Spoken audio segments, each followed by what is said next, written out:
They told you truth was found in temples, in textbooks, in history books rewritten by the victors.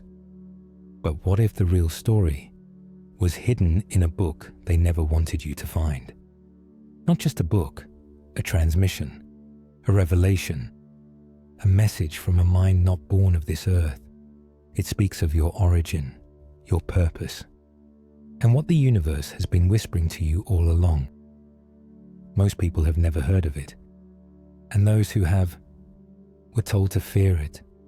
But this isn't about religion. This isn't about belief. This is about memory, because once you hear what this book says, you might never see your life the same way again. So stay with us, because at the end of this video, you'll understand why you were born right now and what the cosmos is calling you to remember.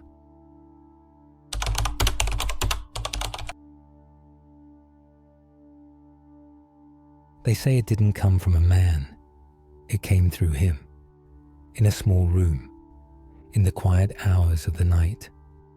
A voice spoke, not from the mind, but from something deeper. Some say it was channeled. Others say it was dictated by celestial beings. But one thing is clear. The person who received it never took credit. They didn't ask for fame. They didn't even put their name on the cover. Because the message wasn't about them. It was about us, all of us. This book, now known as the Urantia Book, is unlike anything you've ever seen. It doesn't just tell stories, it maps the soul. It reconstructs your understanding of God, the universe, and humanity itself. It speaks of distant galaxies, of celestial hierarchies, of the hidden history of Earth, or Urantia, as they call it. And it does so with a precision and depth that feels impossible. Too structured to be fiction, too expansive to be random, too detailed to ignore. When it first surfaced in the mid-20th century, few knew what to do with it. The scientific language, the cosmological frameworks, the spiritual revelations. It didn't fit into any box. Not Christianity, not science fiction, not New Age. And maybe that's why it was buried, mocked, erased from mainstream conversation, because it asked a question no system wants you to ask. What if you are more than human?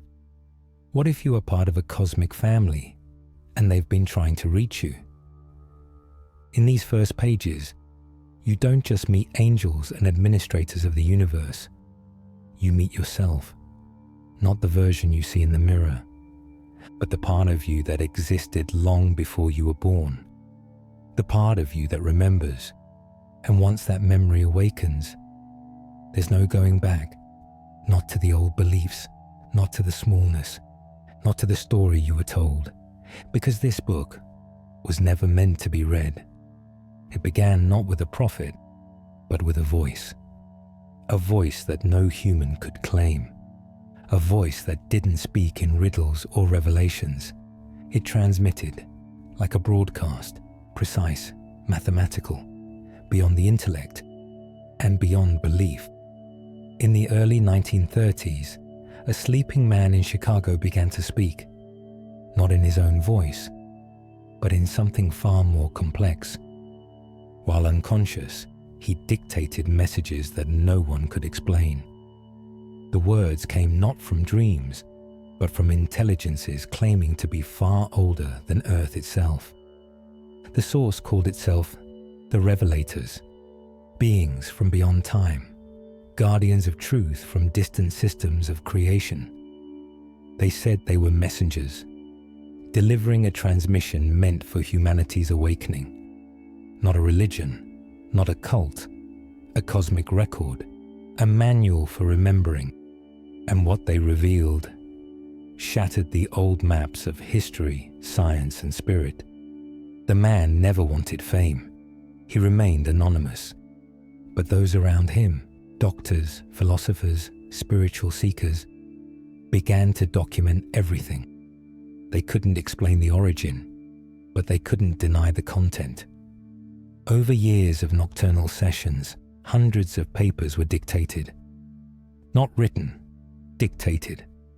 The scribes described it as if tuning into a cosmic radio, receiving downloads that bypassed ordinary thought. They called it the Urantia Papers. And in 1955, after decades of secrecy, the book was published. But who or what was actually behind it? Skeptics would call it science fiction, but the language of the text didn't match fantasy. It described physics not yet discovered, cosmologies unrecorded. It used terms like Havona, Orvonton, Supreme Being, architects of the master universe. These weren't metaphors. They were coordinates, instructions for navigating a multi-dimensional creation. The source claimed the book was authored by a diverse group of celestial beings, thought adjusters, midway creatures, archangels, divine counselors, and above them all, the Ancients of Days, entities who exist far beyond time and govern entire galaxies with justice and love. This wasn't channeling, it wasn't automatic writing. It was something else, something structured, multi-authored, and deliberate. A voice beyond the veil, delivering a message across dimensions. The most haunting part, they didn't want worship. They didn't ask for believers. They only asked that we remember where we came from. This chapter of the story begins not with blind faith, but with radical curiosity, because if what they said was true, then everything, science, history, even God, had to be redefined. And maybe that's why it was buried, not because it was false, but because it was too much truth, too soon. Keep watching, because in the next chapter, we explore the world they say we truly come from, and why Earth was never our original home. You'd think that if a divine manuscript appeared out of nowhere, the world would stop and listen. But it didn't. It turned away. The Urantia Book wasn't banned. It wasn't attacked with fire and fury. It was ignored, silenced not by violence, but by indifference. And that was no accident, because in a world built on control, the most dangerous thing isn't rebellion, it's remembrance. What would happen if humanity suddenly knew its origin wasn't Earth? If religions lost their monopoly on the soul? If science was forced to admit that intelligence existed far beyond the stars and had always been watching? That's the kind of truth that doesn't get debated. It gets buried. The mid-20th century wasn't ready for Urantia. We were in the middle of world wars, nuclear threats, and cultural collapse. A book that talked about cosmic citizenship, that revealed a spiritual hierarchy stretching across galaxies. It didn't fit the narrative, so instead of being burned, it was shelved. Instead of being challenged, it was dismissed. But that's exactly how you hide something in plain sight. The Urantia Book wasn't marketed. It wasn't sensationalized. It whispered to those who could feel.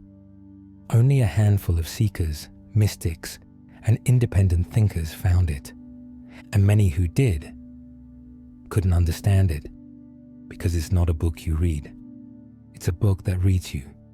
It decodes your spiritual memory, layer by layer, and to those not ready to remember, it simply makes no sense. So it remained on the fringe, outside of churches, outside of universities, outside of headlines. And in that silence, it waited, because the truth doesn't chase, it calls.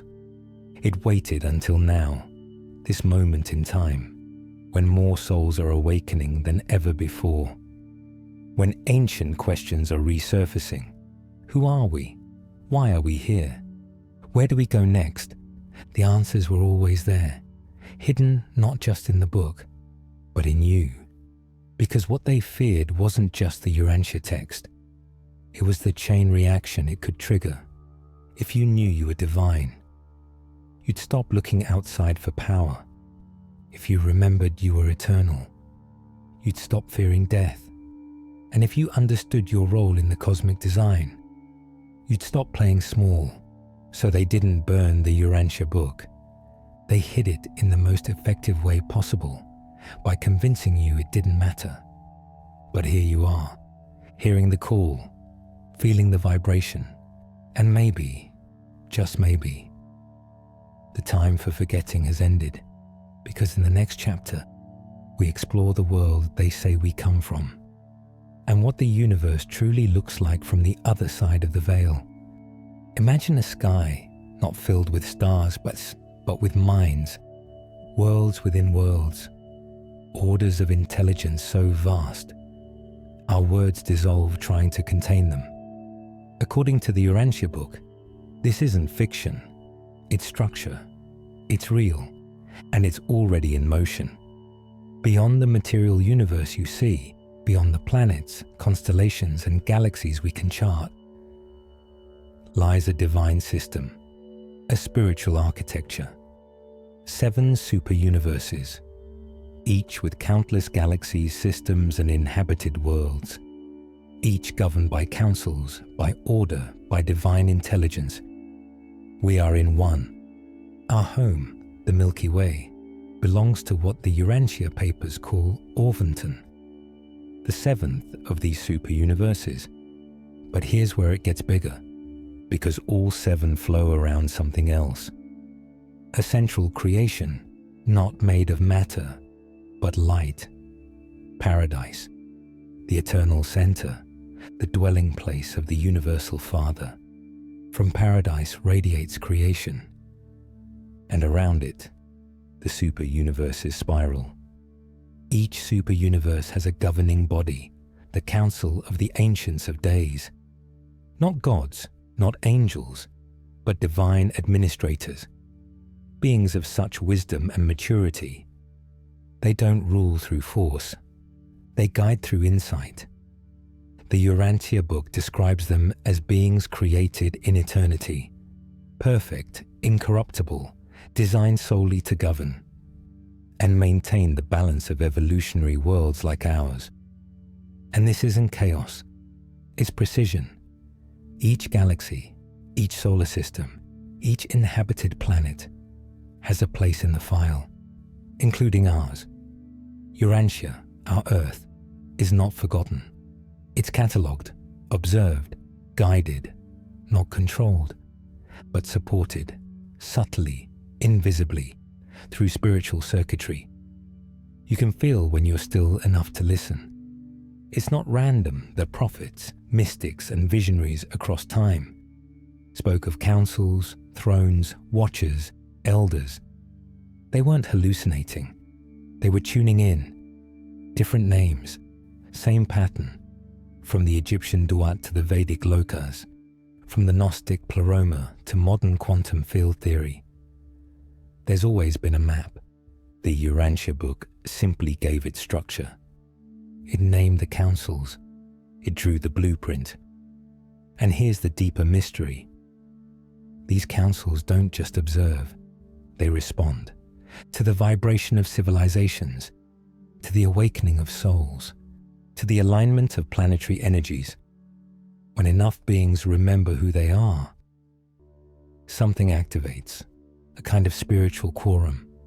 And maybe, just maybe, that's what's happening now, because this isn't about aliens or fantasies of galactic empires. It's about order, about remembering that even in the vastness of infinity, you are not alone, and never were. So if the cosmos feels chaotic, look deeper. The council is already in session, and you, soul traveler, were always part of the conversation. Next, we descend into our local universe to discover who rules the realm you currently call home, and why their fall changed everything. Forget the models you were shown in school, the neat diagrams, the flattened spirals. The universe, as the Urantia book describes it, is not two-dimensional, and it's not chaos either. It's a living, breathing design. Imagine reality as concentric spheres, a divine mandala. At the center, paradise. Not a planet, not a place, but a source. The primal isle of eternity. Around it revolve the 7 super-universes, each vast beyond comprehension, each home to billions of inhabited worlds, each orchestrated in perfect order. But even those are not the end. Beyond them lies the outer space levels, vast zones of emerging creation, still forming, still evolving. Galaxies being born, consciousness awakening, creation expanding. In the Urantia cosmology, we live in Orvonton, the 7th super-universe, and our local universe is called Nebadon.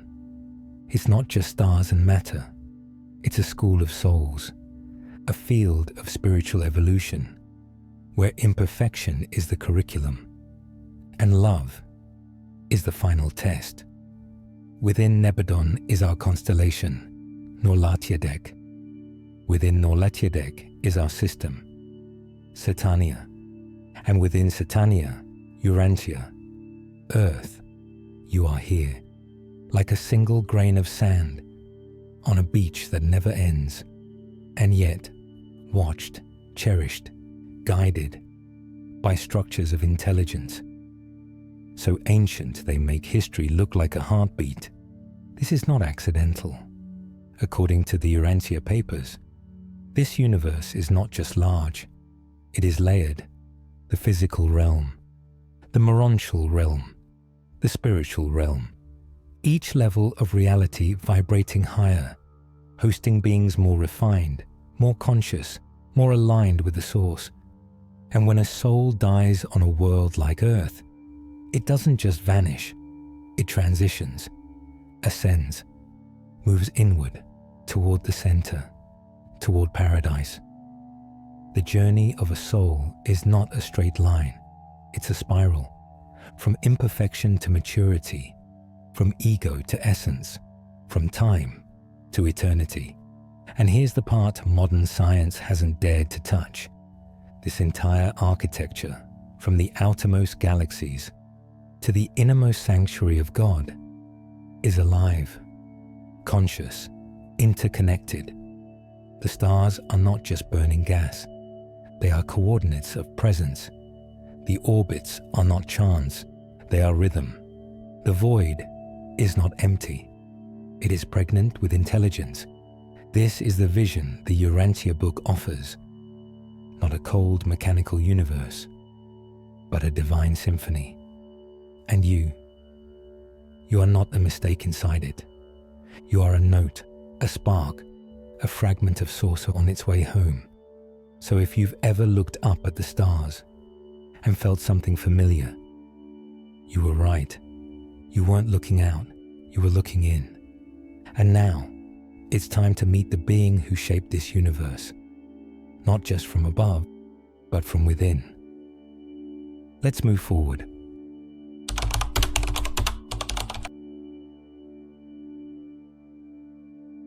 They didn't arrive with spaceships. They didn't come bearing thunder.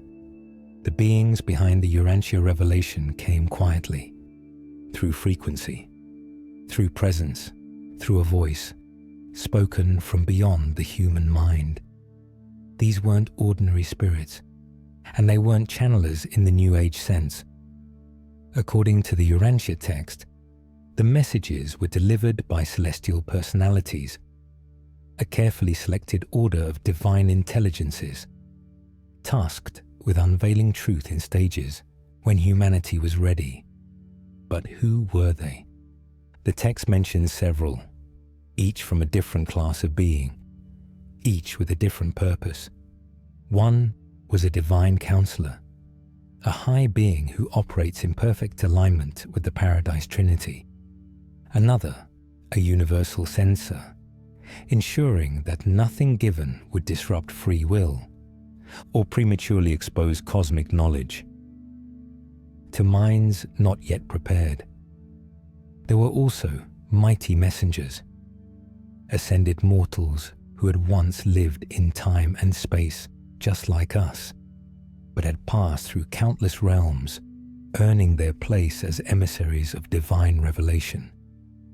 And then there were the midwayers, beings who exist between material and spiritual dimensions, earth-based, but not human, subtle, but always watching. According to the Urantia Foundation archives, these midway creatures acted as coordinators, facilitators, bridges. They helped guide the transmission, ensuring it would arrive without distortion. But the most mysterious detail is this: the human through whom it came never claimed to be the author, never asked for fame, never even wanted to be known. To this day, his identity is only partially confirmed, believed to be a Chicago-based physician in the early 20th century, who entered a sleep-like trance, through which the papers were dictated. No seances, no drama, no ego, just the quiet transmission of over 2,000 pages of information, spanning cosmology, theology, spiritual history, and the life of Christ, with a consistency, clarity, and literary depth that scholars still struggle to explain. These beings, the Urantia papers say, were not here to convert, not here to dominate. They were here to illuminate. Because true revelation doesn't tell you what to believe. It gives you a mirror, so you can see what your soul already knew. And that's what makes this book dangerous to systems that feed on control. It doesn't speak from religion. It doesn't ask for worship. It reminds you of where you came from and who still walks with you. It speaks to the part of you that already remembers. And if these beings are real and this revelation was intentional, then perhaps this wasn't just a book. It was a rescue mission, a wake-up call, a transmission from home. Now let's go deeper, because what they revealed next wasn't just about Earth, but about the being who came to Earth and why.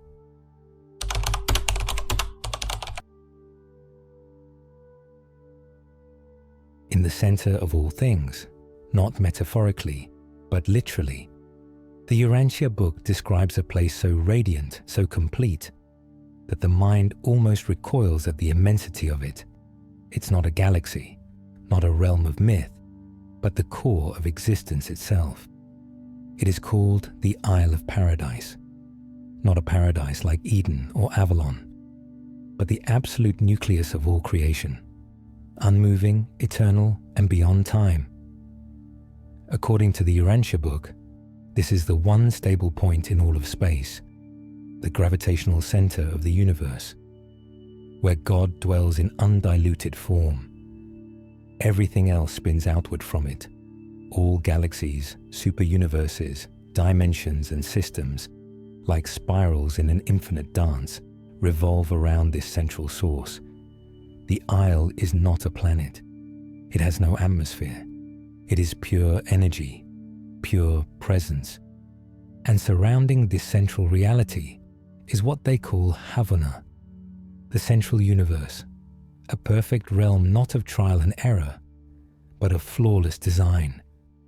Havana is not like our universe. It has no duality, no war, no confusion. Every world within it is perfect, eternal, inhabited by beings who have never fallen, never forgotten. They live in continuous harmony with divine will. In this place, souls do not evolve through pain, but through awe, through the deepening of beauty, through communion with truth itself. And this central universe is not something out there.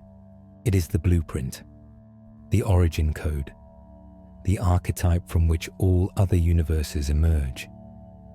Urantia, our world, exists far on the outer edges.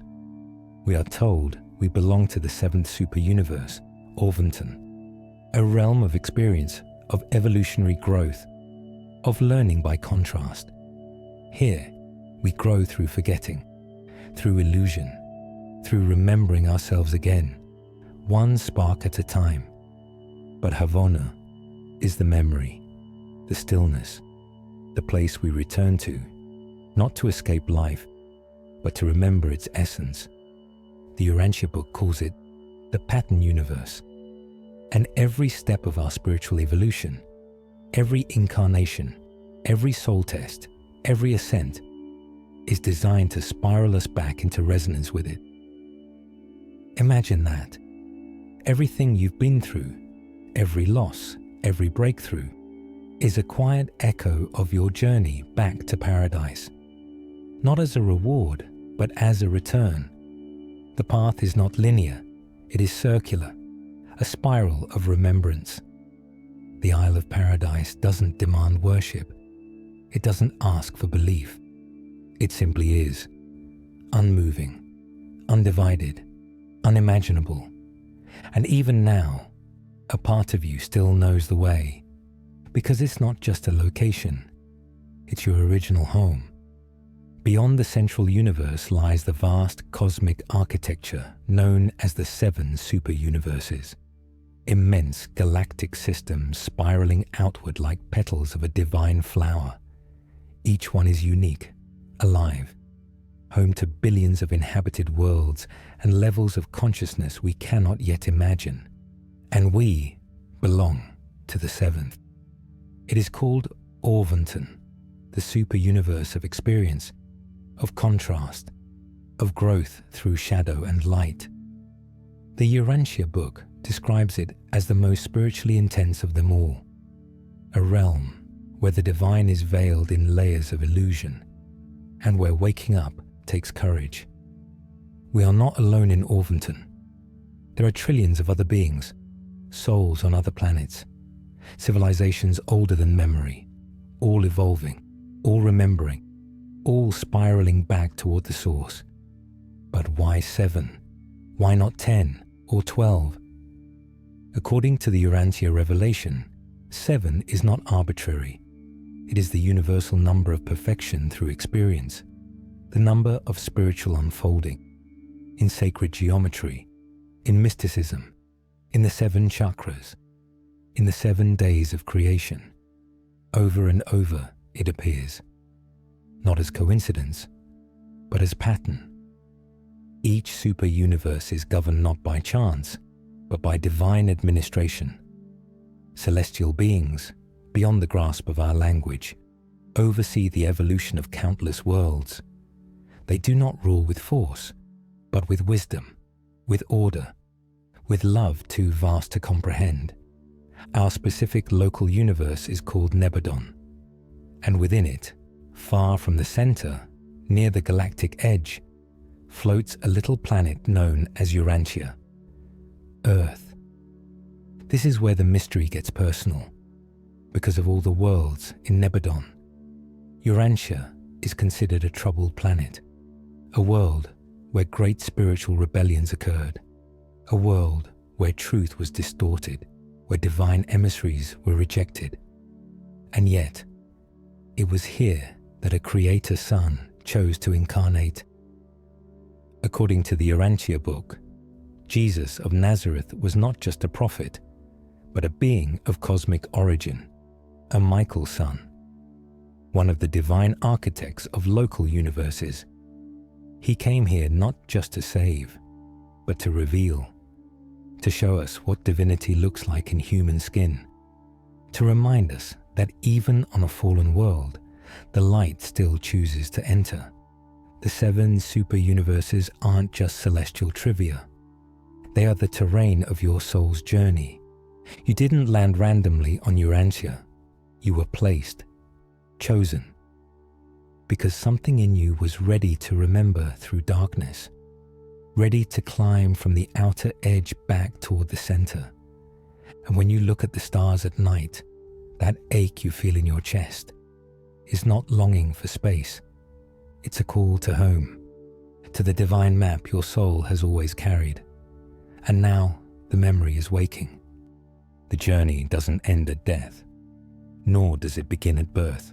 According to the Urantia Book, your soul has always existed, not as the person you are now, but as a spark in a divine story unfolding across realms too vast to measure. And that story is one of ascension, not upward through physical heights, but inward through realms of consciousness, from shadow to light, from time to eternity. You are not merely surviving Earth. You are moving through the very structure of a cosmic curriculum, an education of the soul designed by the Source itself. The Urantia Book calls it the Universal Ascension Scheme, a step-by-step evolution of the soul from material existence into spiritual perfection. And the goal is to stand in the presence of the infinite. But no one gets there in one lifetime. The journey is long. It spans countless worlds, countless transformations. After death, your soul awakens on the mansion worlds, spheres of restoration and preparation. Here, the damage from Earth is healed. Truth is remembered. Fear dissolves. You are not alone there. Millions walk with you. Other souls, celestial teachers, and fragments of divine intelligence guiding your next step. You study, you train, you unlearn the lies of separation, and when you're ready, you move forward. Each stage of ascension introduces new layers of reality, planets, systems, constellations, and beyond. Each one more refined in energy, more aligned with truth. You ascend through the local universe, then through the super universe. And finally, after eons, after shedding every illusion, after becoming more soul than self, you arrive at the central universe. At its heart lies the Isle of Paradise, the eternal center of all things. And there, you are invited to stand before the Source, not as a sinner, not as a supplicant, but as a child coming home. The ascension path is not a reward. It is your inheritance, not earned by belief, but by evolution, by choosing love over fear, unity over judgment, truth over comfort. And here's the secret the Urantia Book reveals. The ascension journey is not just about you. As you ascend, the universe evolves with you. Your growth contributes to the awakening of the whole, because the divine isn't complete without you remembering. You were never meant to be perfect on Earth. You were meant to begin. And now, the journey calls you deeper, not into the sky, but into the remembrance that you are not a body having a spiritual experience. You are spirit, always ascending, having a temporary encounter with matter. And even now, something in you already knows the way back, because you've walked it before, and you will walk it again. What if God is not just a being to worship, but a presence still becoming? In the cosmology of the Urantia Book, God is not one single face, but a layered unfolding. There is the universal Father, the uncaused cause, the eternal source of all creation. But there is also something else, a divine presence that evolves with the universe. This is God the Supreme, not a static deity on a distant throne, but a living reality, growing, learning, expanding through the collective experience of all creation. And here's the paradox. The Supreme is already perfect in potential, yet incomplete in expression, because the Supreme is becoming, and your life is part of that becoming. Every act of courage, every moment of truth, every time you choose love over fear, it adds to the unfolding of the Supreme. Your soul isn't just evolving toward God. You are helping God evolve. This idea is ancient. In Hinduism, it echoes the dance of Shiva and Shakti, the divine masculine and feminine in perpetual creation. In Gnosticism, it reflects the idea that the divine spark scattered through humanity is gathering itself back together, becoming whole through our awakening.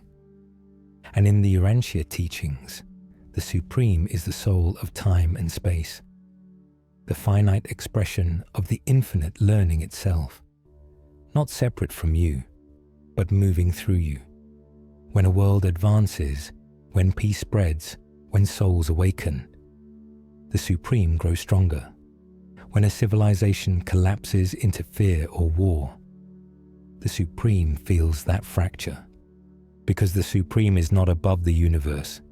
The Supreme is the universe, in process. You see, this vision of divinity breaks the old mold. It's not about pleasing a judgmental sky god. It's about participating in the story of God's own becoming. And here's the most humbling truth of all. Your evolution isn't insignificant. It's essential.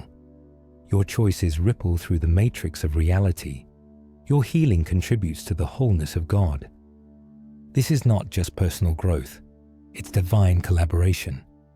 And the more conscious you become, the more aligned you become with the will of the Supreme.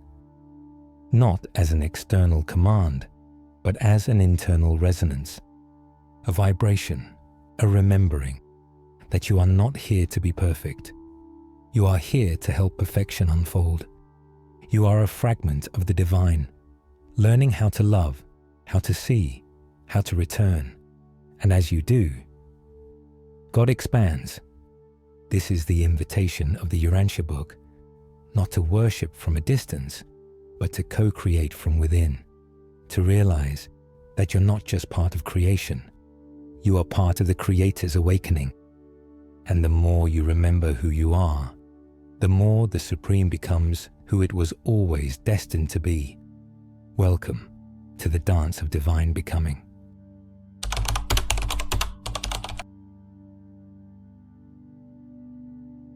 There was not one, but three, before matter, before galaxies, before breath or bone.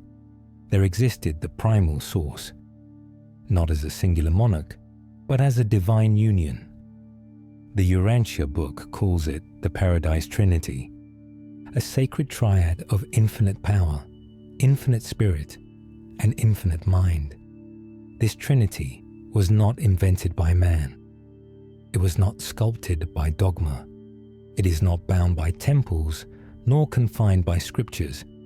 It is, according to Urantia, the origin of all reality. At the center of this divine union stands the Universal Father, the first source and center, the initiator of existence, the will behind the unfolding of worlds. Yet he does not act alone. Alongside the Father is the Eternal Son, the perfect expression of spirit and truth, the absolute pattern from whom all personal beings are derived. He is not created, he is co-eternal, a mirror of the Father's spirit, yet distinct in presence and function. And then there is the infinite spirit, the shared action, the divine breath, the essence of universal mind. The infinite spirit is the living bridge, the one who coordinates creation, who connects the intention of the Father and the pattern of the Son with the energy and mechanics of all that is. Together, they do not compete. They complete. Each one is absolute in their own domain. And yet, they move as one. The Trinity is not three gods. It is one God in three expressions, three unified centers of divinity that generate the eternal pulse of existence. From this Trinity comes every super universe, every dimension, every spirit, every soul. In the teachings of Urantia, this isn't mythology. It's not metaphor. It's cosmology. The Trinity is not a theological puzzle. It's the divine algorithm behind creation itself. And here's the mystery. You, too, are a reflection of this triune force. Your will, your wisdom, and your action are echoes of the Father, Son, and Spirit. Within your own consciousness, that's why ancient sages spoke of balance. That's why mystics trained to harmonize thought, feeling, and intent. They were remembering something deeper. that to walk in alignment with divinity, you must not separate love, power, and wisdom. You must merge them. The Trinity is not a distant theology. It is your origin, your architecture, your destiny. So when the Urantia book reveals the Paradise Trinity, it's not just sharing the history of creation, it's reminding you of the structure of your own soul. Because to remember the Trinity is to remember what you truly are, a being woven from the breath of God, called to become a reflection of the divine. And this is just the beginning of what they never wanted you to know. Why does anything exist at all? Why stars? Why souls? Why struggle? Why story? Why consciousness that dreams, desires, and returns again? The Urantia book offers a vision that dissolves the randomness. It reveals a cosmos not ruled by chaos, but guided by a sacred design, a grand plan, etched into the fabric of eternity, before time ever began. At the center of this plan is the will of the Universal Father, a will not of domination, but of evolution, of unfolding, of the gradual revelation of divinity through you. You, beloved listener, are not a mistake. You are not random flesh adrift in a dark universe. You are a luminous node in a divine pattern, as old as paradise itself. The grand plan is not about getting to heaven. It's about becoming like heaven, not escaping the world, but transforming through it. According to Urantia, creation was not built to be perfect from the start. It was built to evolve. Worlds were seeded, beings were designed, minds were ignited, all with the potential to rise, to learn, to choose. Every soul begins its journey far from the center, on imperfect worlds like ours, but embedded within that distance is purpose, because from that distance we must choose our return. This is the divine romance. God creates us imperfect, so that love may be freely chosen. And through that choice, through every trial, every incarnation, every insight gained, we become co-creators in the cosmic symphony. The grand plan is not just universal, it's intimate. Every challenge you faced, every moment you've doubted, was a pixel in a tapestry too vast to see from here. But from the higher realms, the pattern is clear. You're not here to be punished. You're not here by accident. You're here to remember your divine origin through the veil of amnesia. You're here to awaken the spark of the infinite within the finite. In the Urantia cosmology, everything, from the subatomic to the superuniverse, is orbiting around a single magnetic truth: that all shall return, that all shall evolve, that all shall reflect the glory of the source, not by force, but by realization. This is not dogma, it is destiny.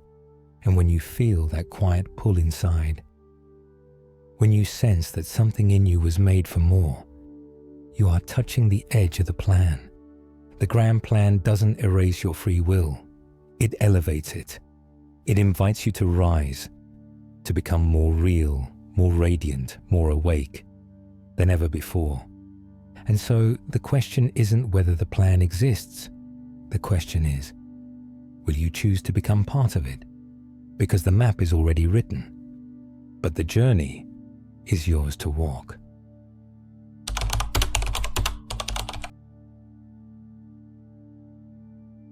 There's something powerful in a name. A name carries frequency, memory, identity. And in the Urantia book, Earth is not called Earth, it is called Urantia, a word that hums with ancient purpose, a name that is not accidental, but chosen. Why? Urantia is not just a title, it's a designation, a signal to the cosmos that this planet, this experiment, carries a story unlike any other. According to the text, Urantia is the formal spiritual name of our world. It's how higher beings, celestial administrators, and cosmic registries refer to Earth. To them, we are not a random blue orb. We are a decimal planet, an experimental world, a rare kind of realm where free will is tested, where evolutionary life unfolds under a more open script. Out of 10 worlds, only one becomes a decimal planet, and Urantia is one of them. That means our reality was allowed to bend the rules, new forms of life, complex soul journeys, higher risks, and higher potential. But with that freedom comes friction. On Urantia, there is more chaos, more confusion, more contrast. The veil is thicker here, the pain is deeper, but so is the power. Because on a world like this, awakening is not automatic. It must be chosen. It must be remembered. Urantia, then, is not just Earth's name. It is Earth's mission. It is a calling card for all souls who incarnate here. It says, this is the arena. This is where you come to forget, so you can learn what it means to truly remember. The Urantia papers explain that this world was also marked by rebellion. Our system's planetary administrator, known as Lucifer, fell, and so did the being assigned to govern this realm. His name was Caligastia. His betrayal disrupted the intended spiritual evolution of this planet, plunging it deeper into distortion, fear, and disconnection. And yet, this descent only made the light more powerful when it arrives. That's why Urantia became the chosen stage for a cosmic event. It's where the Creator Son, the one we call Christ Michael, chose to incarnate as Jesus, not just to teach, but to anchor a new vibration into this wounded world. His life wasn't just symbolic, it was strategic. Urantia became the crossroads of rebellion and redemption, of memory and forgetting, of divine origin and human struggle. So when you hear the word Urantia, know that it's more than ancient language. It's a frequency that calls to the soul. It reminds you that this planet, with all its beauty, its chaos, its mystery, was chosen. Chosen for evolution, chosen for revelation, chosen for you. You came here not by accident, but by agreement, because to walk on Urantia is to walk through fire, fog, and illusion, and still find your way home. And now, perhaps, you remember why. Before the fall of man, there was another fall, one that shook entire systems of reality, one that echoes through the spiritual DNA of Urantia to this very moment. The Urantia Book calls it the Lucifer Rebellion, a cosmic defiance, not of evil in the way you've been taught, but of pride, of self-will elevated above divine order. And this changed everything. Lucifer wasn't a devil with horns. He was a high-ranking being, a Lanonandek son, brilliant, charismatic, assigned as the system sovereign of our planetary neighborhood, the administrator of over 600 evolving worlds. And yet, somewhere along the way, he began to question, why submit to a divine hierarchy? Why should intelligent beings serve a creator they can't see? Why follow laws not of their own making? And so, with that spark of rebellion, came the manifesto. It was called the Lucifer Declaration of Liberty, a doctrine that seduced 1/3 of the system's administrative beings, including the planetary prince of Earth, Caligastia. Together, they turned against the divine plan, promoting self-assertion over unity, separation over synthesis, control over co-creation. But it didn't end there. The rebellion fractured the spiritual circuits of the system. It severed communication between Urantia and the celestial realms. We were quarantined, cut off, left to drift. It explains much about the density here, the forgetfulness, the pain, the distortion of spiritual truth across cultures and centuries.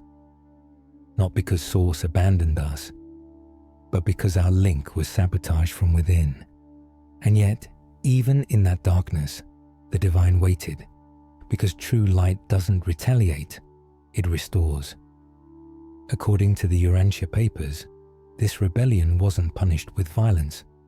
It was allowed to unfold, so every being could choose to stand in ego or to return to alignment, to evolve, not through force, but understanding. That's why Earth, or Urantia, became a crucible, a sacred ground zero for the redemption of a system, a place where free will would be tested under the heaviest veil, and where one soul, one spark, one Christ would descend, not to conquer, but to illuminate. The life of Jesus, or Christ Michael as the text calls him, was not just a rescue mission. It was a recalibration of the field. His incarnation brought this planet back into the spiritual current, not by decree, but through vibration. The Lucifer rebellion didn't destroy the plan. It revealed its depth, because divinity isn't afraid of the fall. It uses the fall to reveal the rise. And that's where you come in. You are not just a bystander in this story. You are part of the lineage. You carry the memory of the rebellion and the invitation of the return. You came not to be saved. You came to remember. Because when enough sparks awaken, the system heals, and what fell rises again. You were born into a story far older than your name. Before kingdoms rose, before empires crumbled, before even the first ancient stone was laid on this earth, the system of Satania was already humming with life, with conflict, and with consequence. Satania, not a term of mythology or fear, but a real system name within the Urantia cosmology, a division of the local universe of Nebadon, one of 10,000 such systems, each containing roughly 1,000 inhabited worlds. Our Earth, or Urantia, is world number 606, one of the younger planets in this system. But it's not just our age that makes us unique. It's what happened here. Because Satania is not just the backdrop of our cosmic address. It was the spiritual battleground of the Lucifer rebellion, the fault line where separation from Source first echoed outward. And in its wake, it left fragments of truth scattered like broken glass across cultures, timelines, and memory. You see, what we call history is a page torn from a much vaster book, one rewritten, revised, and redacted, not just by institutions or rulers, but by the fallout of a cosmic war most of humanity doesn't even remember participating in. And yet, we feel it.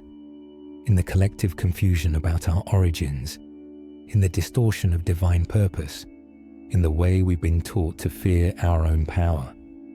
According to the Urantia Book, Earth was not meant to be this chaotic. It was designed as a decimal planet, an experimental world, a place where evolution was allowed more flexibility, where creative variation could birth new potentials, a sacred lab of spiritual synthesis.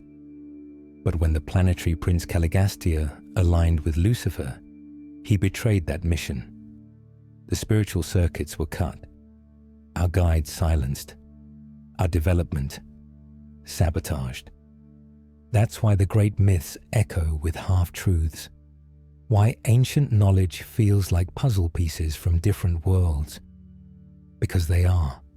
The story of Atlantis, the tales of divine beings descending, the wars of gods in the sky. They weren't fantasy, they were memory, dimmed by time, coded in symbol. And through all of it, Urantia, Earth, has become a planetary paradox, a place of intense suffering and breathtaking beauty. a school where souls forget almost everything just to rediscover one thing, their divinity. But you didn't come here just to survive. You came to awaken the memory of this system, to remember that your soul doesn't end at Earth's atmosphere.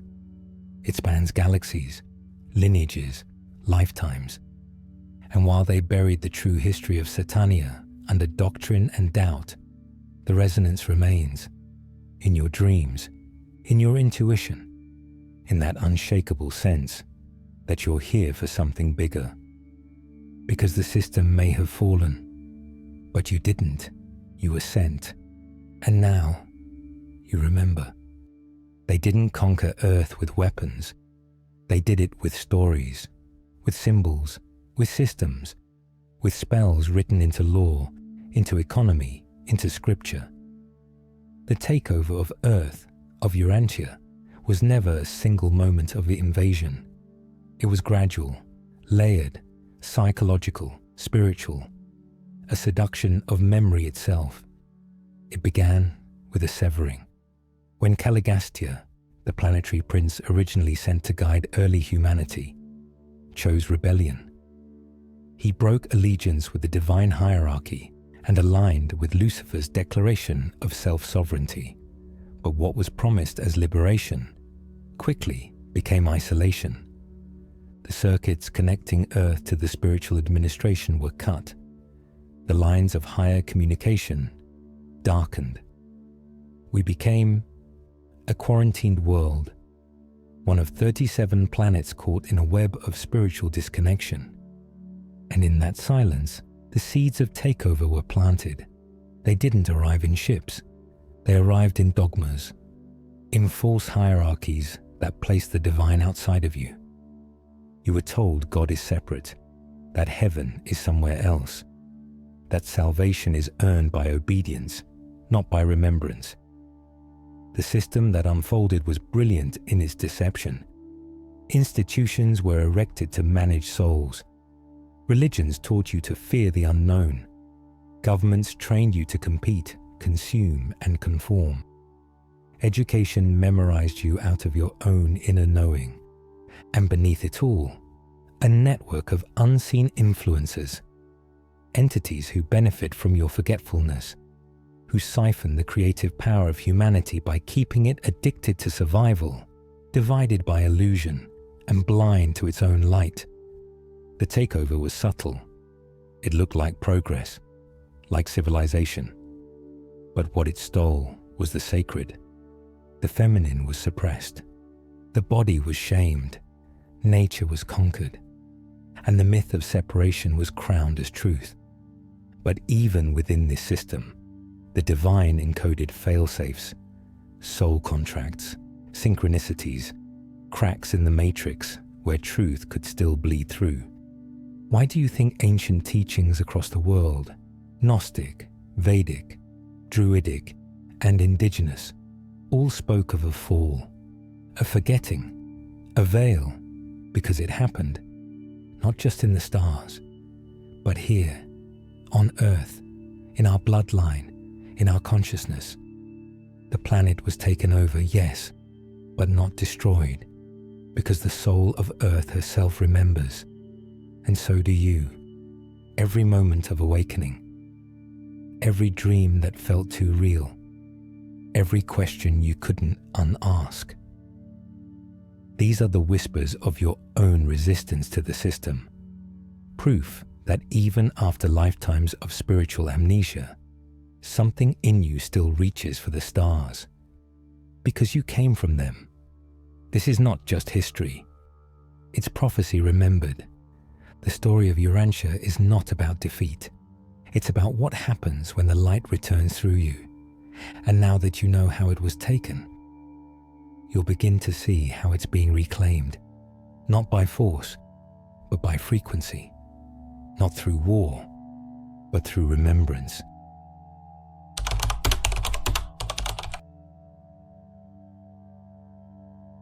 There's a reason Earth feels different. Why humanity is haunted by amnesia. Why suffering has become the backdrop of evolution. And why, from the outside, Earth is known not as paradise, but as a quarantine world. According to the Urantia Book, the very rebellion of Lucifer did not just fracture cosmic law, it fractured the energetic web that connected our planet to the rest of the divine administration. When the system of Satania erupted in disobedience, 37 planets joined the rebellion. But not all planets were equally impacted.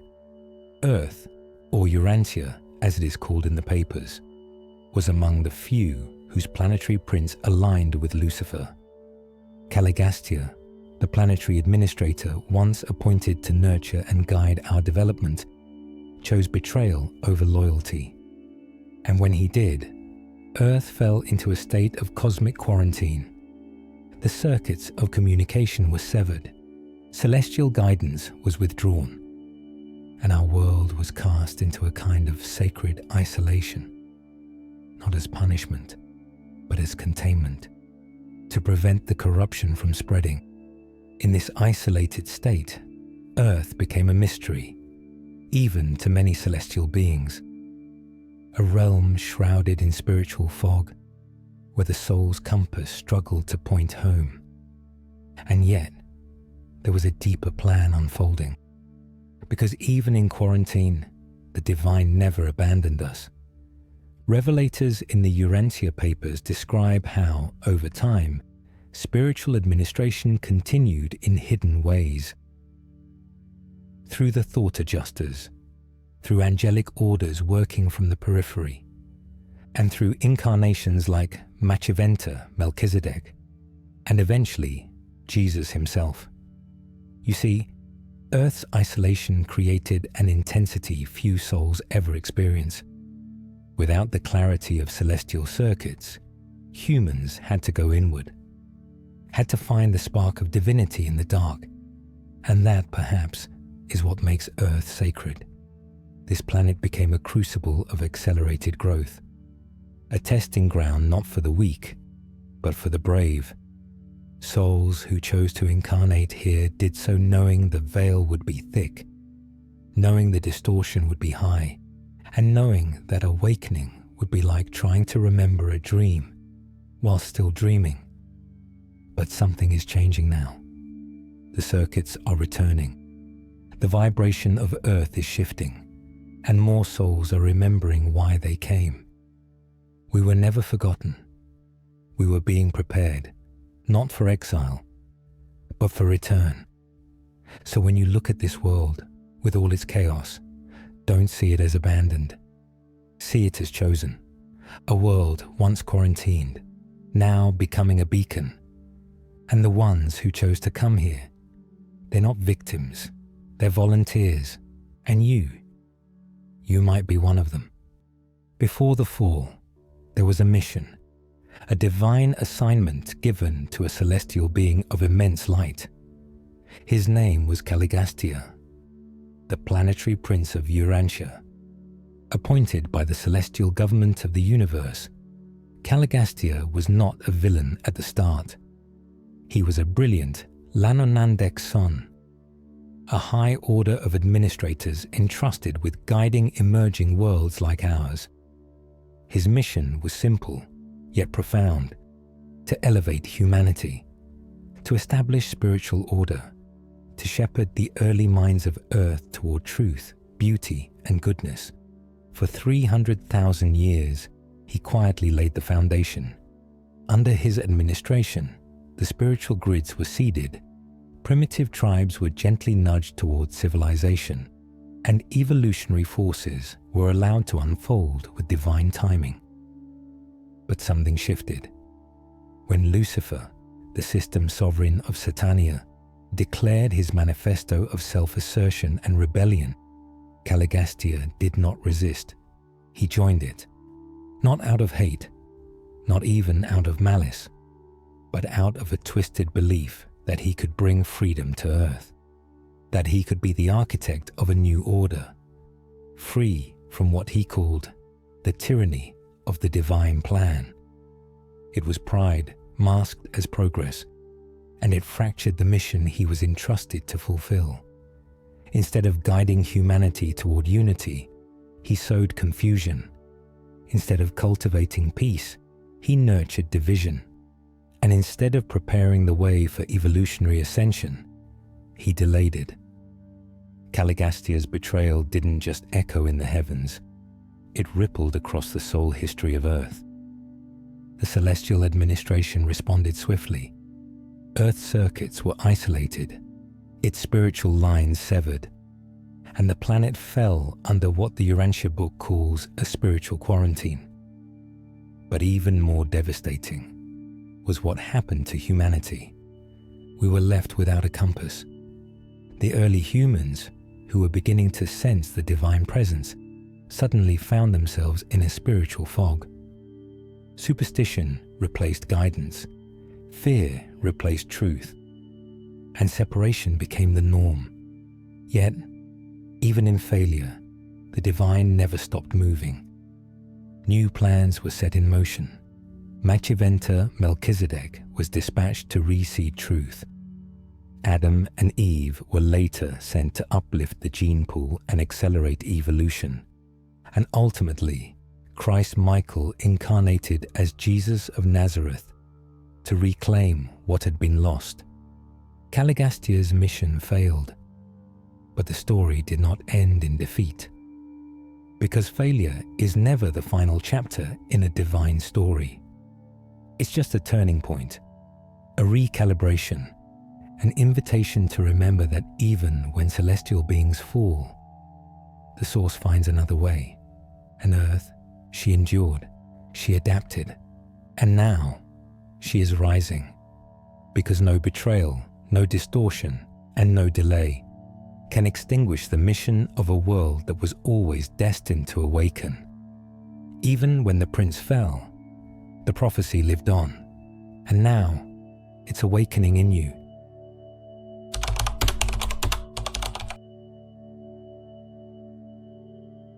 You were told a story of a garden, a serpent, a forbidden fruit. But that wasn't the beginning, and it wasn't the truth. The real story behind Adam and Eve doesn't start in Eden. It starts in the stars. According to the Urantia Book, Adam and Eve were not the first humans.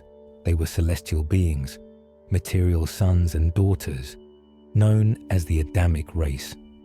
Sent here, assigned, chosen, to uplift evolution. Long before they arrived, Earth, or Urantia, was already inhabited by evolving humans. Primitive, courageous, slowly awakening. But something was missing. The spiritual circuits had been severed by the Lucifer rebellion. The planetary prince had betrayed his post. And humanity, left in the fog, was drifting without anchor. So a new phase of the divine plan was initiated.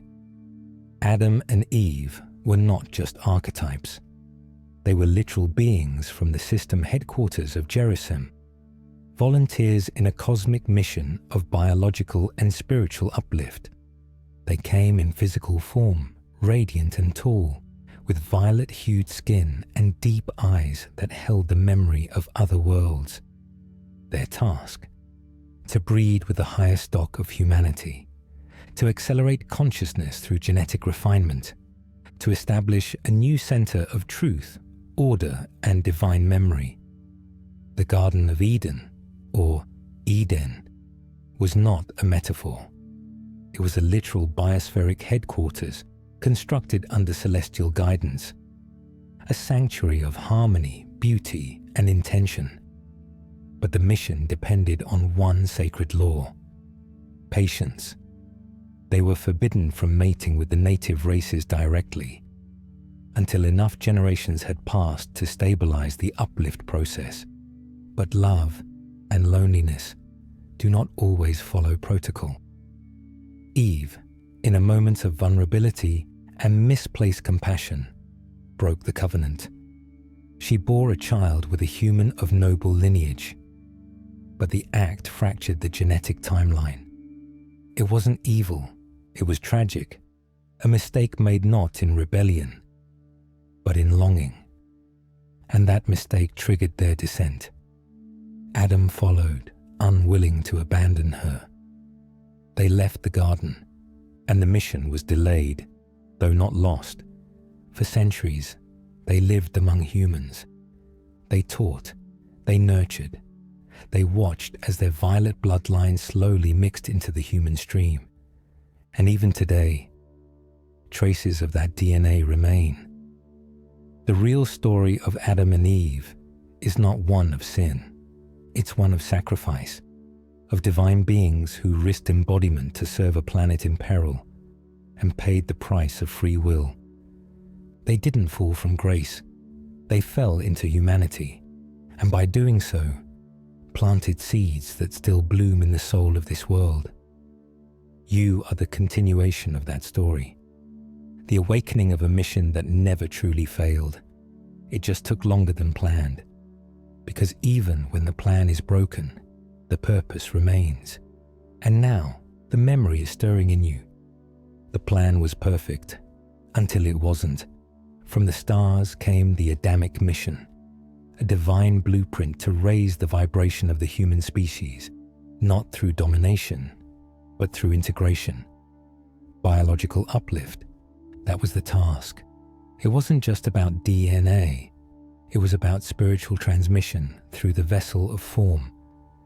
When Adam and Eve arrived, they brought with them not only superior genetics, but memory, cosmic memory, encoded wisdom woven into every cell, a living archive of divine law. Had the plan succeeded fully, Earth's early humans would have been transformed. Not overnight, but over generations. Long limbs, sharper intellect, stronger hearts, a capacity to perceive what most still cannot see. But the path of uplift requires patience. The Urantia Book explains that Adam and Eve were instructed to first procreate among their own kind, producing thousands of pure-line children before intermingling with the native races. This was a slow unfolding, not an invasion. A sacred timeline calibrated to harmonize biology with spirit, but that timeline was interrupted. The moment Eve, in her heartache and urgency, bore a child with a human male, the program was thrown off course, not because of moral failure, but because of frequency disruption. The violet bloodline, once pure and concentrated, began to diffuse too early. The vibrational leap intended for all of humanity was now delayed, not erased, but fragmented. Adam and Eve, once radiant and immortal, became mortal. Their light, still strong, began to dim, and the garden, once a sanctuary of cosmic balance, was left behind. The biological uplift became a biological blend, still sacred, still powerful, but slower, less stable, vulnerable to distortion. Their descendants did spread throughout the earth. Legends of tall, luminous beings with deep wisdom echo through ancient myths, from the Nephilim of the Hebrew texts, to the shining ones of Sumeria, to the noble bloodlines hidden in royal lore. You may carry it, that subtle echo in your genes, that stirring in your soul that says, I've been more than this body before. Because the biological uplift wasn't just about the past. It was meant to prepare the future, to ready the earth for something more, a return to the galactic family, a planet aligned with light. But that future was postponed, and Earth entered its long night. Now, the question returns. Not just what happened, but what will you do with the memory? Because even interrupted plans leave behind seeds, and seeds can still bloom. You are not here by accident. You are part of the experiment still unfolding. And this time, the uplift won't come from outside. It's waking up inside you. What if everything you know about civilization was built on a detour? The cities, the wars, the empires, the endless striving and the rise and fall of nations. None of it was the original plan.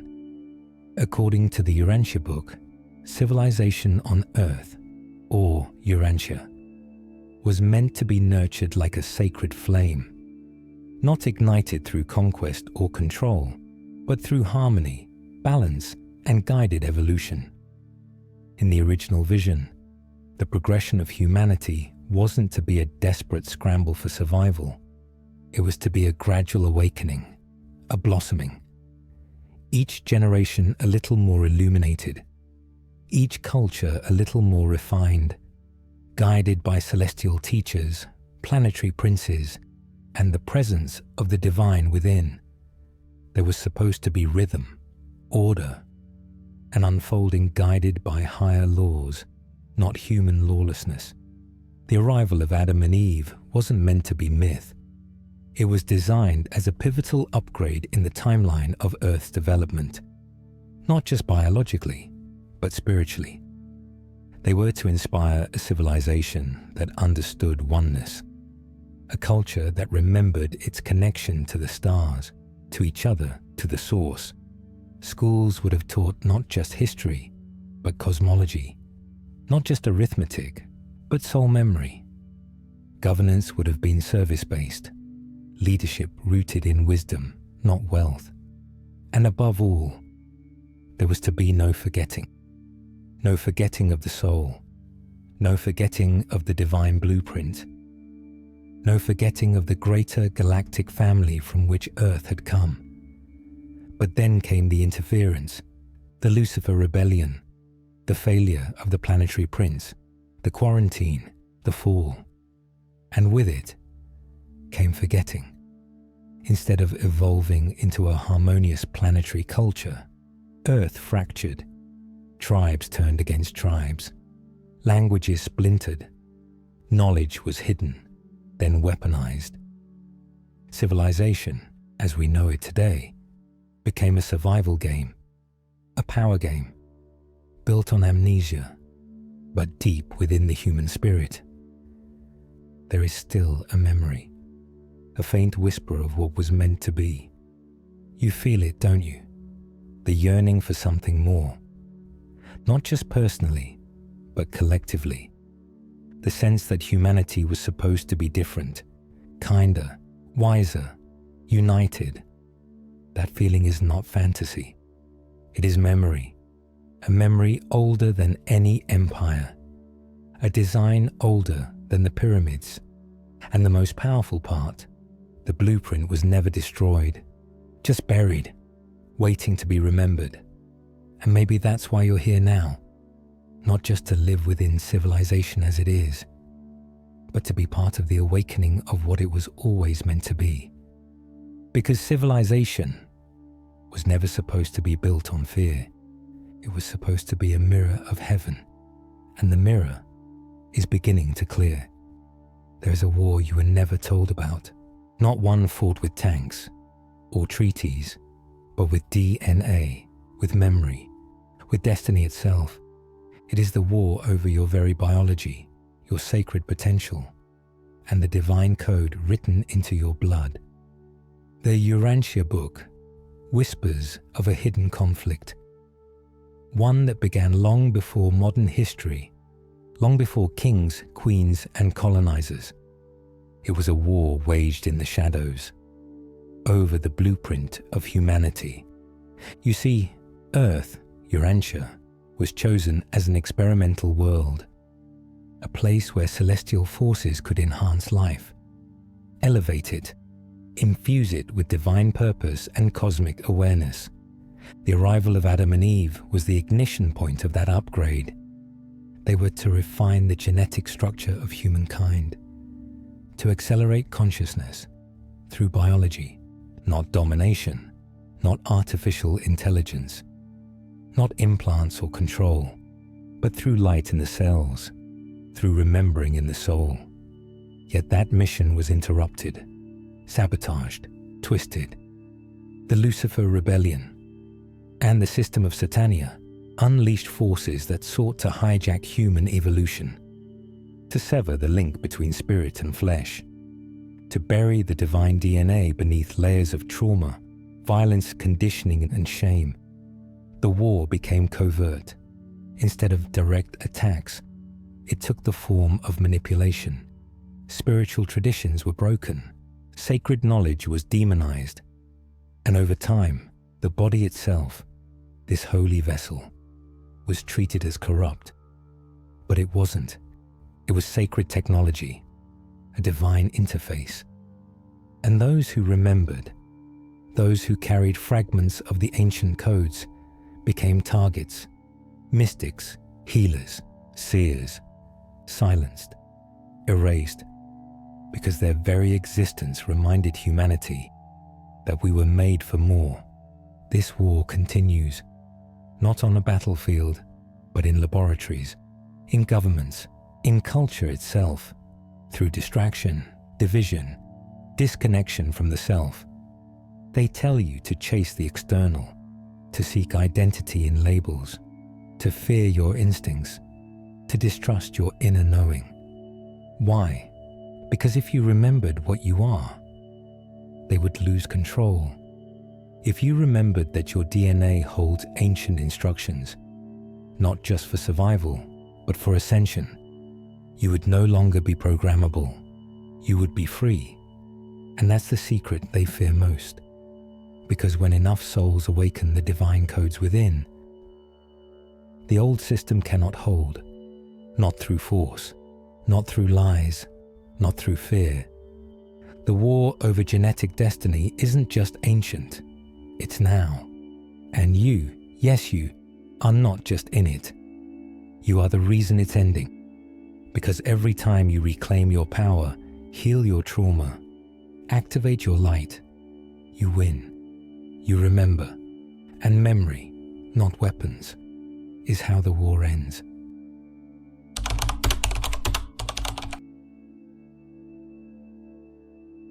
The default wasn't just a moment in myth. It was a rupture in the fabric of Earth's sacred path, a detour that no one expected and few ever truly understood. According to the Urantia Book, this moment, often veiled in the parables of Eden, was a spiritual and biological mission.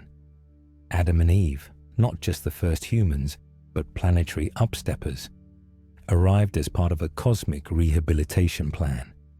Their task was precise: uplift humanity, not through domination, but through divine integration. They were to blend their genetics with ours, not to rule over, but to restore what had been fragmented in the Great Fall. They were volunteers, spiritual ambassadors, radiant beings from higher realms sent to realign Earth with the divine plan after the Lucifer rebellion tore through the system of Satania. But something went wrong. The default, as the Urantia papers call it, was not a mere mistake. It was a compromise, a decision made under pressure. In a world soaked in chaos and delay and surrounded by dark confusion, Eve acted out of compassion, not betrayal. She deviated from protocol, and the act caused a chain reaction. The consequences weren't punishment, they were vibrational. By diverging from the plan, the timeline shifted. Earth was no longer in alignment with its original blueprint. The potential for rapid evolution, spiritually, mentally, and biologically, was slowed. What was meant to take a few thousand years would now stretch over hundreds of thousands. But this is not a story of failure. It's a story of recalibration. Adam and Eve did not abandon humanity. They remained. They adapted. They raised their children. They sowed what light they could into a garden now scattered. Their presence, though no longer bound by the initial purpose, still served as a beacon, a reminder. And even though Earth fell further into isolation, cut off from the universal circuits, labeled a quarantined world, the seeds of the divine remained, buried perhaps, muted, but not destroyed. The Urantia Book makes clear, evolution doesn't end with disruption, it deepens. because consciousness, true consciousness, is forged in friction.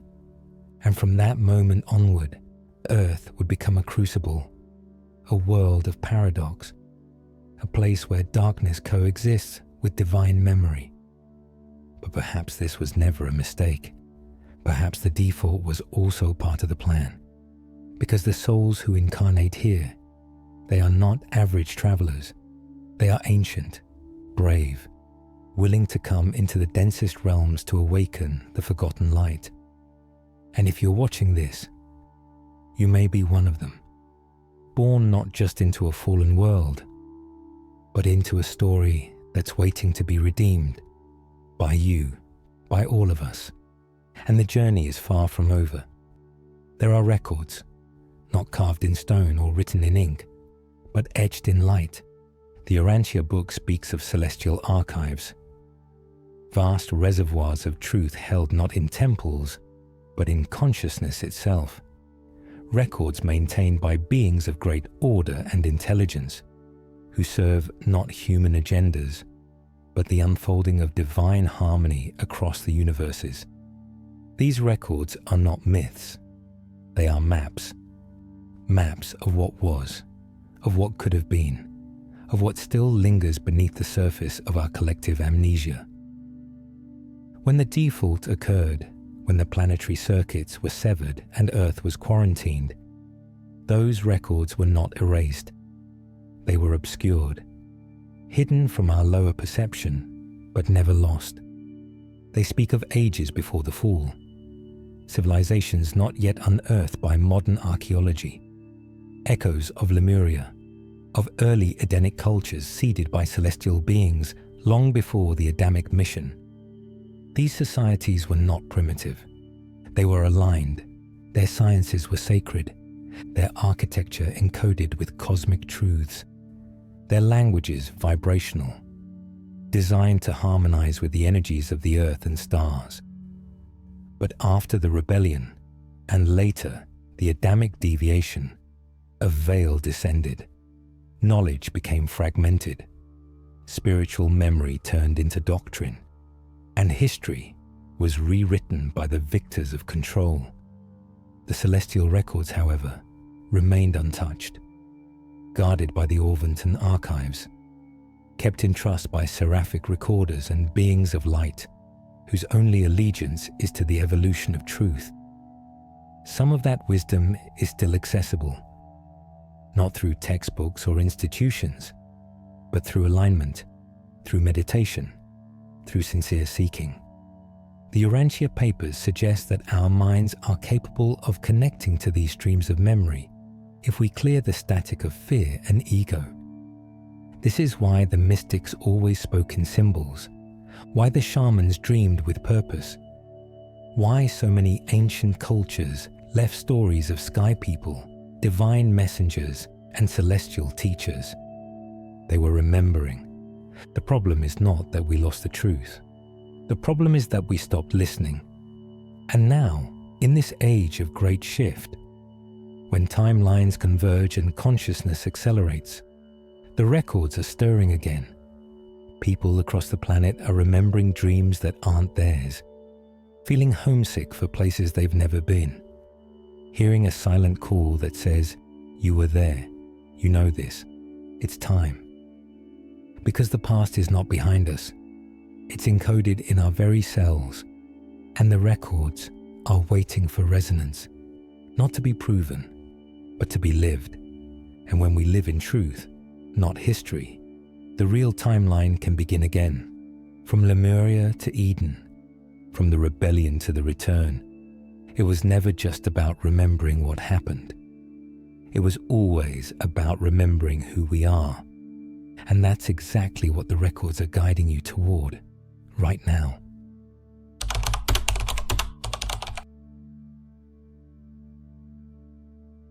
His name was not just Jesus, not in the celestial realms, not in the records kept by higher beings, and not in the Urantia Book, which reveals something far more profound than the simple story we were told. He was Michael of Nebadon, a creator son, a being of unimaginable authority, birthed from the universal Father and the eternal Son, not merely to visit Earth, but to rule an entire universe. Our universe. Michael is not a metaphor. He is the sovereign of this local universe known as Nebadon, a spiritual domain consisting of 10 million inhabited worlds. Earth, or Urantia, is but one. And yet, it was here, on this small, fractured planet, that Michael chose to live his final bestowal, to descend, not with legions of light, but as a fragile infant in a troubled land. Why? Because this is the law of the divine. To govern a universe, a creator's son must experience life as one of his own creations, not in theory, in flesh. So he came, not to conquer, not to dominate, but to understand, to serve, to love. The Urantia Book makes clear. Jesus of Nazareth was the human incarnation of Michael of Nebadon. But unlike the traditional biblical narrative, this revelation reframes everything. He was not here to start a religion. He was here to demonstrate the highest truth of the universe, that God is love, that the Father is not far away. He is within. And so Michael's life on Urantia was not an accident of prophecy. It was the fulfillment of a cosmic mission, a bestowal designed to unify divinity and humanity once and for all. He lived with laughter. He cried in silence. He walked among the broken, the poor, the dismissed, not because he needed them, but because we needed to remember who we are. And through him, we saw it, the mirror, the potential, the divine blueprint we had forgotten, the rebellion of Lucifer, the default of the planetary prince, the distortion of ancient truths. All of it culminated in the need for a living embodiment of divine love. Michael gave us that, not by force, but by surrender. And when he was crucified, it wasn't just a man who died. It was an old paradigm, one rooted in separation, in fear, in spiritual hierarchy. Through his life and death, and more importantly, his resurrection, Michael reconnected Urantia to the universal circuits. He reopened the lines of divine communication. He re-established Earth's place in the cosmic family. This was never about worship. It was always about embodiment. He didn't come to be praised. He came to show us how to live. And in doing so, Michael of Nebadon didn't just change history, he healed it. They told you Jesus came to die for your sins. But what if that was only a sliver of the truth? What if his life wasn't about debt, but about demonstration, not sacrifice, but embodiment? According to the Urantia Book, the purpose of Jesus' life on earth wasn't just redemptive, it was revelatory. He came to reveal what humanity had forgotten, that the kingdom of God wasn't a place you had to reach. It was already within you, waiting, dormant, holy. Michael of Nebadon, in the form of Jesus, didn't descend to earth merely as a savior. He came as a cosmic teacher, a pattern, a living guidepost toward divine sonship and spiritual freedom.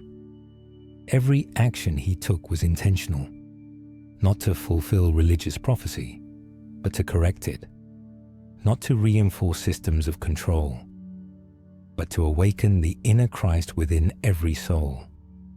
His purpose was to repersonalize God, to replace fear with intimacy, to strip away the rituals, the temples, the hierarchies, and offer something radical, a direct, personal relationship with the divine parent. No mediator required, no gatekeepers, only presence and love. Jesus lived as one of us, not because he had to, but because it was the most powerful way to remind us who we are, that we are not broken, not separate, Not unworthy, he shattered the idea of a distant, wrathful God and replaced it with a Father who walks beside you, a Creator who knows your name, a Spirit who lives through your breath, your laughter, your tears.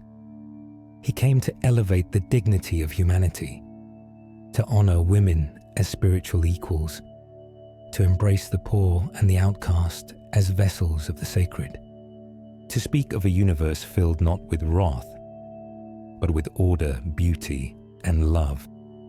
And yes, he came to confront darkness, to stand as light in a time of great confusion. But even in that, he didn't fight it with violence. He conquered it with truth, with patience, with surrender. The real purpose of Jesus' life wasn't to create Christianity. It was to awaken Christ consciousness, a frequency, a remembering, a sacred mirror showing you what's possible when the divine is fully embodied in form. He didn't come to be worshipped. He came to be followed, to be understood, to be lived.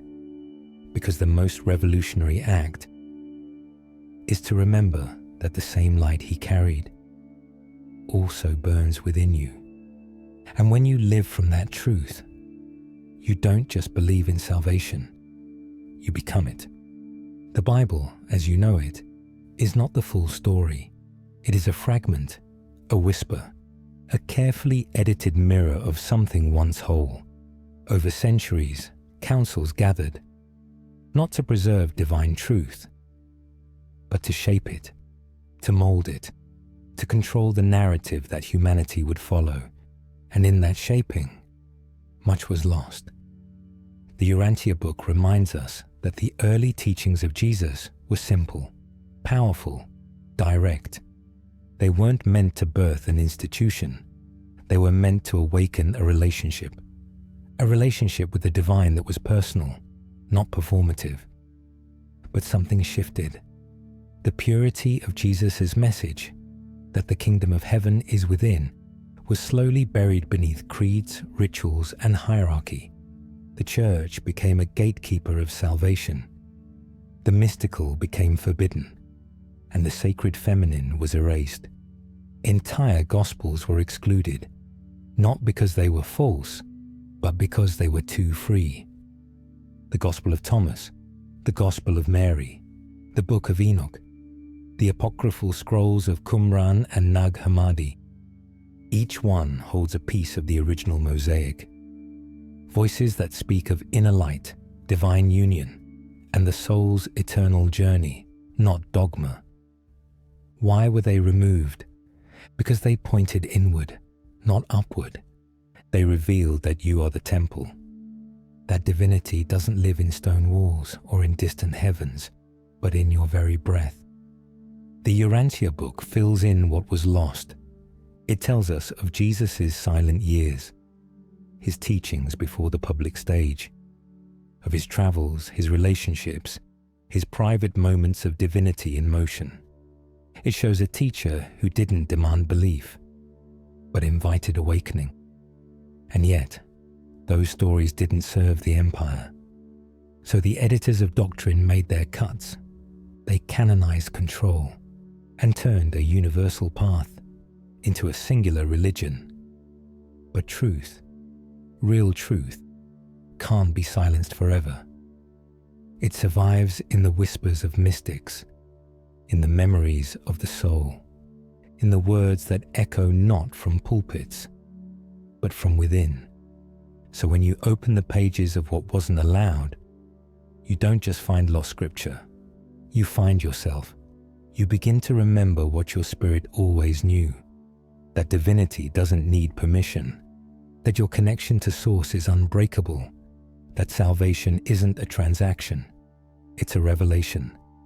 And the moment you reclaim what was left out, you stop following someone else's version of God and start walking with the one who's been inside you all along. The Bible isn't wrong, it's just incomplete. And the rest of the story, it's waiting to be remembered. In you. Before the stars were hung, before the galaxies turned in their elegant dance, there was a presence, not just a Christ, but the Christ, a divine pattern echoed throughout the universe. The Urantia Book calls him Michael of Nebadon, the creator son who fashioned our local universe. But his essence goes beyond names. This is the cosmic Christ, the radiant intelligence through whom all things were made, not limited to one body, not confined to one religion, but moving through every world, every heart, every breath of awakening across the stars. The cosmic Christ is not a figure to worship from afar. He is the bridge between the eternal Father and the finite worlds, a perfect fusion of divinity and experience. When Michael chose to incarnate as Jesus of Nazareth, it was not just to save Earth. It was to reveal the true nature of the Creator to the created, to walk among His children, to feel what they feel, and to anchor the divine blueprint in time. But His mission did not end at the cross, nor did it begin in the manger. Long before His earthly life, He was overseeing nebulae, organizing constellations, sending life carriers to new planets, serving as both architect and guide. And long after His human departure, His presence remains. Every local universe, according to the Urantia cosmology, is shepherded by a creator son like Michael. But our story is unique because he chose this little world, this confused, quarantined, rebel-torn planet, to become his seventh and final bestowal. Why? Because redemption doesn't happen where it's easy. It happens where it's needed most. The cosmic Christ came not just to teach morality, but to activate remembrance, to whisper into the soul that you come from divinity, you are not a mistake, and the universe is not random. Through him, we glimpse a universe teeming with purpose, layered in love, awakening in stages. He is not a distant Lord. He is the presence behind every sacred calling, the breath behind every true prayer, the light that breaks through even the darkest veils. And the closer you move toward the truth of your essence, the more you recognize him not as other, but as the divine pattern within you.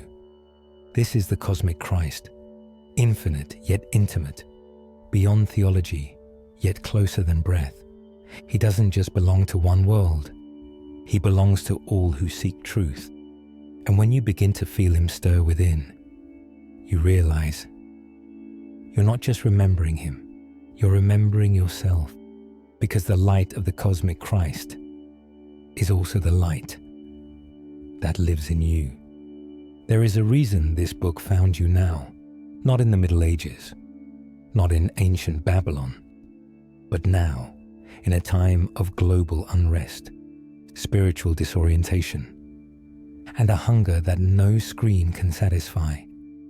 The Urantia revelation was not an accident. It was a cosmic signal, a divine transmission, timed for this very hour in human evolution. Because Earth has reached a turning point, we are no longer satisfied with half-truths.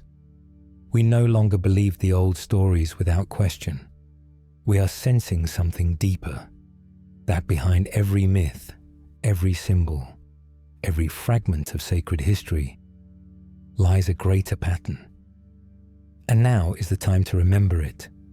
The Urantia Book calls this era the awakening of planetary consciousness, a moment when enough souls begin to stir, to ask the forbidden questions, to challenge the false narratives, and to remember their origin. Why now? Because we are ready, not perfect, not pure, but ready. The old systems are cracking, religion, science, government, all losing trust. But in the chaos, something luminous emerges, not a savior from the sky, but the ignition of a deeper flame within. The final revelation was never meant to control. It was meant to liberate, to peel away the fear, to awaken the cosmic memory that was always within you. And it's not just about reading a book. It's about feeling the truth resonate like a tuning fork in your soul. When you hear that this world was once guided by celestial beings, something inside says, yes, I remember. When you hear that Earth's suffering came from rebellion, not original sin, your heart exhales as if it finally makes sense. When you realize that Christ was not the exception, but the revelation of who we all are becoming, something unlocks, the veil lifts, and the story begins to rewrite itself inside you. This is why the book waited. It could only arrive when the soil was ready, when enough hearts had cracked open, when the lies could no longer hold, and when the frequency of remembrance could finally be received. You are not here by coincidence. You are not watching this video by mistake. You came here to awaken, not just for yourself, but as part of a greater shift. And the final revelation, it's not just in the pages, it's in you. The divine pattern is waking up. The old sleep is ending. And the story is no longer hidden. It's being lived by those who choose to remember. And now, the choice is yours. You were never meant to just read the plan. You are part of it, not as a spectator, but as a participant, a soul chosen to carry the light forward. You didn't stumble into this incarnation. You didn't land here by spiritual accident. You volunteered. Long before you had a name, you knew this world was aching for truth. You saw the darkness tightening its grip, and you said, I'll go. You didn't ask for comfort. You didn't demand guarantees. You asked only for one thing, a chance to remember who you are, to remember why you came, and to help others remember too. The Urantia revelation isn't just a sacred text, it's a mirror, a transmission, a realignment of destiny. And as you've listened, something inside you has stirred. An ancient vow, a silent knowing, a whisper that says, this is it. This is the moment I came for. Because the mission isn't over. It's just beginning. This planet, this quarantined world, is now at the edge of awakening. A new era is rising, not from governments or institutions, but from souls like yours. You are not here to wait for saviors. You are here to become the bridge between the divine and the human, between the forgotten and the remembered, between what was and what can be. You are not powerless. You are encoded. Your intuition, your synchronicities, the dreams you've carried since childhood, they were never just imagination. They were the first signals of the plan unfolding within you. Even your struggles were sacred. Even the times you doubted were part of the training, because only those who've walked through the fire can carry the flame with truth. So now you stand at a threshold. Behind you, the amnesia of a broken world. Before you, a calling louder than fear, and all the voices of the cosmos. The guides, the councils, the unseen allies, they whisper one thing in your soul. You're ready. Not perfect, not finished, but ready. Ready to live like you remember. Ready to love without armor.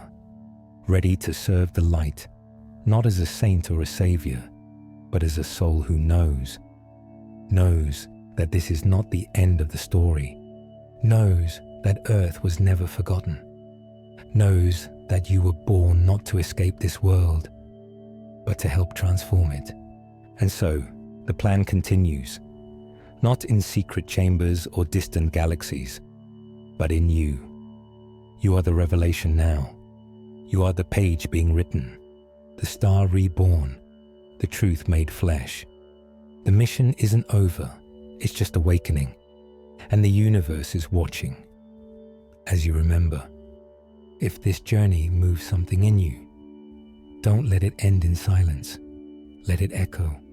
Share it with someone still afraid to speak of death, still avoiding the mirror, still pretending time is infinite. Let this video be the hand you extend, the torch you pass, the doorway they didn't know they were seeking. Leave a comment, not just to speak, but to witness. What part of you is beginning to awaken? What have you been avoiding that now asks to be seen? And if your soul feels ready to keep walking, deeper, quieter, truer, then this is your place. Not just a channel, but a temple. Subscribe and join a circle of seekers who no longer run from the end because they've begun to live from it. We release these videos like offerings, each one a prayer, each one a mirror, each one a map to awaken before the end, to remember who you are beneath the name, to walk together toward what cannot die, one breath at a time, one truth at a time, one sacred step on the hidden voyage. Soul Whisperer and Soul Creator. The Hidden Voyage.